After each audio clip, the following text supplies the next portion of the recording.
Okay. I'm Rebecca Evans. I'm the artistic director and choreographer for a company called Pell Ensemble. And we make with dance and digital, and we've been doing that for about 10 years. I come from a contemporary dance background, and last year I completed my MA in virtual and extended realities, and I'm also one of the resident 6 artists at Studio Win McGregor this year. So the work that we make, it usually sits under the world or under the umbrella of speculative futures. And I'm really interested in how we can use digital and movement to explore and appreciate our mutual dependency in this human, digital, and environmental ecology. And within those worlds, how we can explore new futures and new ways of being.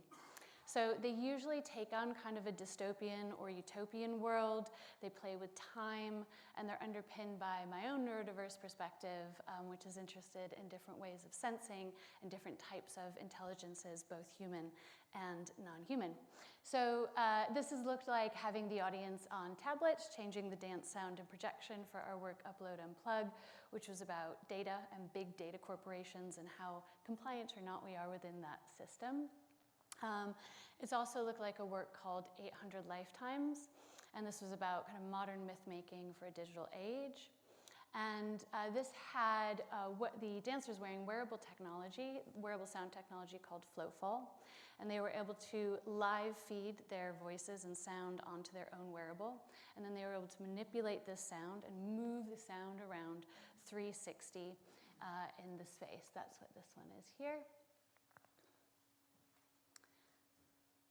And then we have our work that we're working on right now, which is our mixed reality work called Hinterlands, which we've currently done one R&D on, and we're looking at a second R&D, and I think most of you experienced it in the demo, and we're looking at kind of expanding how many headsets we can have for that, what the interactions might be, and how to develop those a little bit further within the mocap, and possibly how we kind of develop maybe it within, around, next to kind of an installation alongside of it.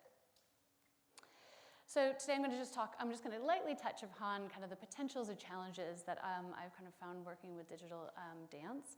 And for me, yep, there we go. One of them that I'm really interested in is the audiences, and I think people have already kind of touched on this. So like who and how we're reaching audiences, and I think that digital dance can definitely extend the possibilities of who and where we're bringing that dance to. So with 800 Lifetimes, we made a live piece for stage, but we also made, not a great screenshot here, but we made a 360 film work for headset that also had some animation over the top of it. And it was about an 8-minute experience, and it was myself with 3 headsets, and I trundled off to quite a few different festivals, especially more community festivals, and put people in this experience. And it was pretty incredible with the feedback. It was like 90% of people had never had an experience with contemporary dance before, and they were sitting and watching that for 8 minutes in a headset, and we could take that kind of wherever. There was also quite a high rate with that of interest in going in to see live work. So I think that there's something in this, like harnessing the digital to bring people into those live spaces. There's also the how. So working with technology has definitely kind of shifted the way that I construct space and how the audience gets to experience dance. With Upload, I'm just gonna go there we go. With Upload, Unplug, we had the audience on tablets, and then their data was actually shaping the world that was taking place on stage. So they were changing what was happening with the projection, the sound, and what the dancer was doing, and kind of building this AI human. It was a live human, but it was kind of set up as this AI digital creature that they were building. And we did some feedback with them, and we had these kind of 2 columns, the before and after, and these boxes that were at the end. And we asked them to draw a circle for themselves and a circle for the dancer. And in the before, those circles were quite far apart, and we were asking how connected they felt to the dancer. And then in the end, the circles were inside of each other. So there's this kind of sense that being able to participate in the performance and having some kind of interaction within that space allowed them to connect a little bit more deeply with that dance and with that experience. So then for Hinterlands, what I was interested in is how we could get the audience to connect to their bodies, to connect to each other, and to think about the wider ecology that we are in and how we can be active participants within that world. And I was really interested in having the audience and the dancers and the digital all kind of being there, overlapping, coalescing, and kind of creating these new worlds together. And I think what it did is it created this kind of digital physical environment that kind of, I think I kind of call it a bit of like a third space of this mixed reality.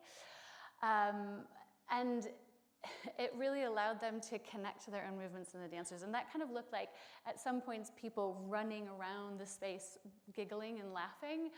Sometimes it was just really subtle, kind of a mirroring of movement within their own bodies. But the feedback was usually this quite visceral connection to them, to their own selves, to the live dancer, but also to the actual digital entity as well. There was quite a connection there, which was really exciting. And so I think there's also this kind of choreographic potential. So how do we extend dancers' movements and the audience's experience of that through the digital? With 800 Lifetimes, it was really exciting because this movement that happened, that kind of extended out into the space, it didn't just end at the fingers, that extended out into this sonic space. It's extended out to the speakers that were in the room, and then the dancers were able to move that in a much wider space around them. So then the audience was kind of caught between this physical choreography and the sonic choreography that was happening, and it created this very different experience, I think, for them. And with 800 Lifetimes, I'm still kind of trying to language, I think, some of it, but that there is this live body there that has all of its beautiful kind of information and individual nuances that are there, that are still there in this mixed reality space. And then this digital entity that has tentacles and whiskers and all these extra non-human qualities to it. And the human body is extended into that digital space through those extra qualities, but then the digital entity kind of feeds back to the human and gives them kind of some different information, different ways of moving. So there's this kind of conversation that takes place between the two. And there's also this other kind of third thing that I think happens when the two come together that maybe kind of asks us to kind of think about, I don't know, kind of this new movement world that can be created. So this all sounds very magical, but there definitely is some challenges. One of the things I kind of put into its own, together is this kind of time and process. So processes have definitely looked completely different for every work that I've made. They've been very, very different. The time it's usually taken is ranging from like 18 months to 3 years, and that's usually from kind of the first R&D. So that's not kind of taking on board some of the conceptualizing, playing with technology, writing some applications before going into the studio. The processes can really range. They've looked like being in a studio with a sound designer and a creative technologist and myself, and just exploring some of the technology and understanding the parameters of it before going into the studio and working with dancers. It's sometimes been like a week of creative tech, a week of dancers, a week of creative tech, a week of dancers. For Hinterlands, this first R&D, we had 3 months of build time, and then we had the time and resources to have 5 days with the dancers to choreographically actually explore it. And of course, during that build time, there's a lot of other creative things happening. There's the dramaturgy, there's the writing, there's the sound.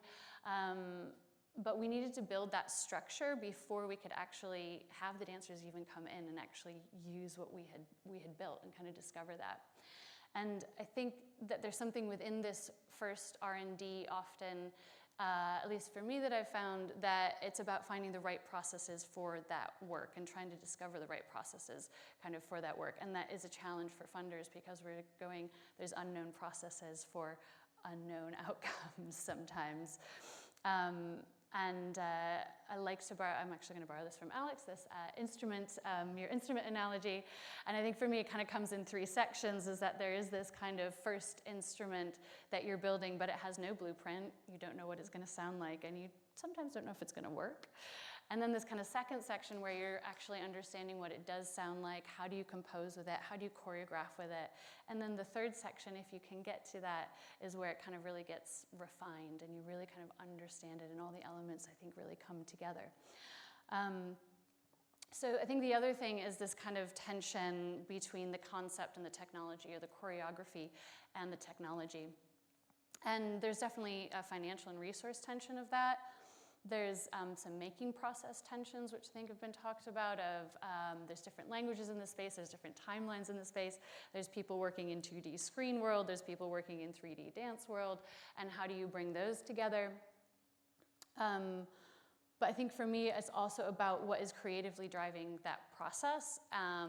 Is it the technology, or is it kind of that concept? And I think there is definitely a sliding scale of that, and I kind of sit at the beginning of a process over very far in technology of exploring it and figuring out what it is, and also then thinking about the concept, and those kind of come together.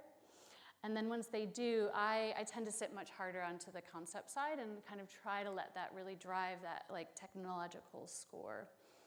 And I think sometimes when that happens, it can create some longevity for the work, so that the technology, even when it ages, it doesn't matter, because the real thinking underneath it is there that still creates like a really relevant and impactful piece of work. And so kind of my final offering is that I think as dance makers, we have these skills of creating work that communicates without words. We understand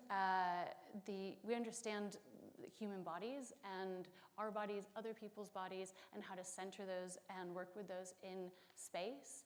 And we have that real spatial understanding and how to organize space and how to organize bodies in space. And I think that that can translate from real worlds and into virtual worlds. And I think it doesn't have to get derailed by the technology. So my offering is that I think that we can really drive this innovation in dance, and not just for dance, but also the wider digital world. So that's that. Thank you. Thank you.